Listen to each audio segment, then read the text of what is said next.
अस्सलाम वालेकुम।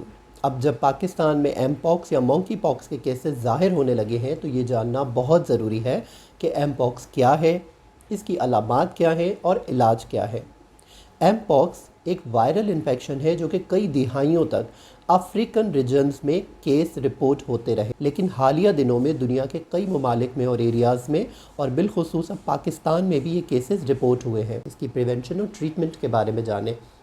आसान अल्फाज में समझने के लिए एम पॉक्स स्मॉल पॉक्स या चिकन पॉक्स की तरह एक वायरल इन्फेक्शन है जो कि मुतासरा मरीज़ के कांटेक्ट में आने से वायरस की मुंतकिली से फैलता है।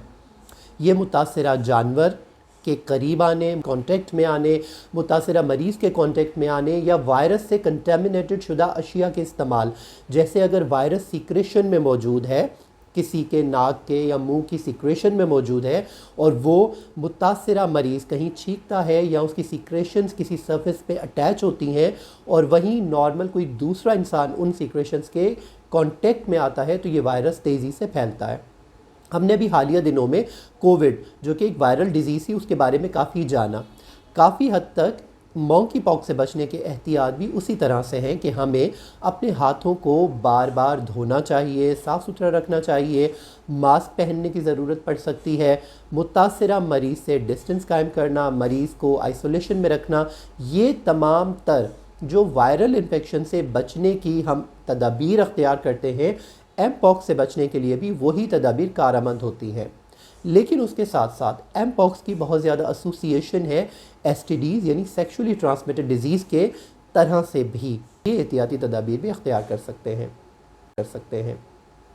एम पॉक्स की अलामात क्या हैं? अगर किसी को एम पॉक्स हो जाए तो सबसे पहले वायरल फ़ीवर की तरह नज़ला ज़ुकाम, बुखार, सर में दर्द, जिस्म में शदीद दर्द, थकावट का एहसास, ये आम अलामात तो महसूस होती ही हैं। लेकिन उसके साथ साथ रैश, एम पॉक्स की रैश यानी दाने बनना जिस्म पे चेहरे से शुरू होके बाजू, हाथों की हथेली और फिर पाँव तक जाते हैं और पाँव के तलवों तक जाते हैं।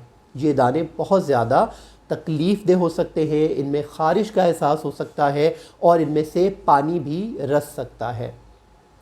इन दानों का आम तौर पे कुछ दिनों बाद ये आहिस्ता आहिस्ता से ठीक होकर स्लफ ऑफ हो जाते हैं, आहिस्ता ख़त्म हो जाते हैं, लेकिन इनसे स्कारिंग हो सकती है, निशान जिस्म पे रह सकते हैं। उसके इलाज के बारे में बात करते हैं। तमाम वायरल डिज़ीज़ की तरह एम पॉक्स भी सेल्फ लिमिटिंग डिज़ीज़ है, जो कि एक अच्छी ख़बर है।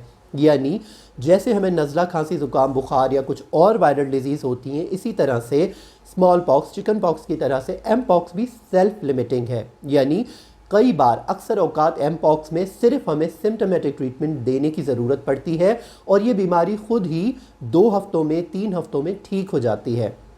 मरीज़ को बुखार और दर्द के लिए अक्सर पैरास्टामोल जैसी दवाएं दी जाती हैं या फिर कुछ और पेन किलर देने की ज़रूरत भी पड़ सकती है। उसके साथ साथ पानी का बैलेंस, नमकियात का बैलेंस जिस्म में अच्छा रखने के लिए कई बार मरीज़ को रीहाइड्रेट करना पड़ता है। पेशेंट्स को एडवाइस करते हैं कि वो ज़्यादा से ज़्यादा अच्छे फ्लूइड्स लें, पानी का इस्तेमाल ज़्यादा करें। अपनी डाइट को मुनासिब और अच्छा रखना बहुत ज़रूरी है। अगर हमारी डाइट में जिंक और बुनियादी मिनरल्स और विटामिन्स होंगे तो हमारी इम्यूनिटी स्ट्रॉन्ग होगी, जो कि इस वायरस से जल्दी से हमारे जिस्म को छुटकारा हासिल करने में मदद करेगी। अगर एम पॉक्स की सिवियरिटी बढ़ जाए या फिर एम पॉक्स के साथ साथ सेकेंडरी बैक्टीरियल इन्फेक्शन हो जाए, एम पॉक्स की वजह से नमूनिया हो जाए, इंसेफेलाइटिस हो जाए यानी दिमाग के अंदर सूजन पैदा हो जाए, तो फिर ऐसी सूरत हाल में यकीनन मरीज़ों को हमें हॉस्पिटल में दाखिल करके उनका इलाज करना पड़ेगा। और यहाँ कॉम्प्लिकेशन का और अल्लाह ना करे पेचीदगियों का रेशो कुछ हद तक बढ़ जाता है। नॉलेज को अपने दोस्तों के साथ शेयर ज़रूर कीजिएगा। अपना और अपने प्यारों का खूब ख्याल रखें। अल्लाह हाफ़िज़।